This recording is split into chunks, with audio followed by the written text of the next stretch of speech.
India has confronted this challenge since independence, having a neighbor that is an epicenter of global terrorism. Major international terrorist attacks are traced back to that one country. UN's designated lists of terrorists are replete with its nationals. The most recent example of cross-border barbarism was the murder of innocent tourists in Pahalgam in April this year. Madam President, Excellencies, while asserting our rights, we must also firmly face up to threats. Countering terrorism is a particular priority because it synthesizes bigotry, violence, intolerance, and fear. India has confronted this challenge since independence, having a neighbor that is an epicenter of global terrorism. For decades now, major international terrorist attacks are traced back to that one country. UN's designated lists of terrorists are replete with its nationals.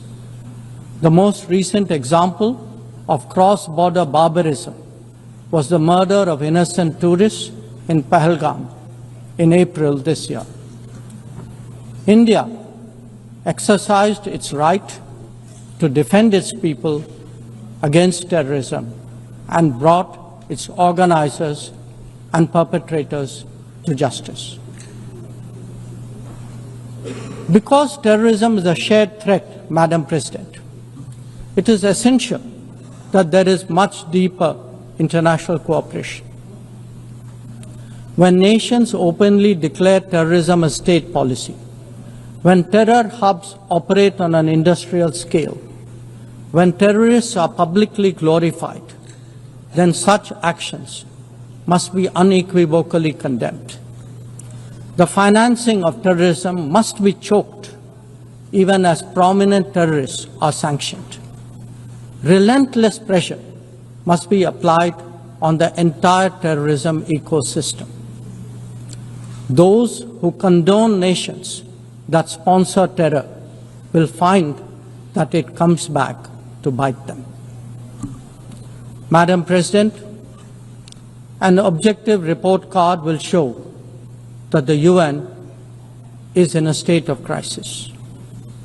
When peace is under threat from conflicts, when development is derailed by lack of resources, when human rights are violated by terrorism, the UN remains gridlocked.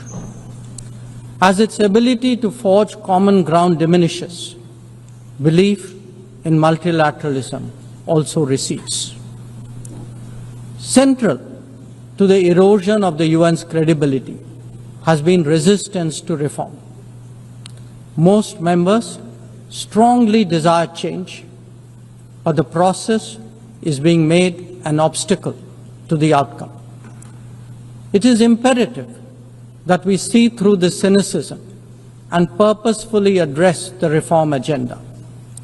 The historical injustice done to Africa should be redressed. Both permanent and non-permanent membership of the Council must be expanded. A reformed Council must be truly representative, and India stands ready to assume greater responsibilities. Madam President, today the predicament of the Global South is especially acute.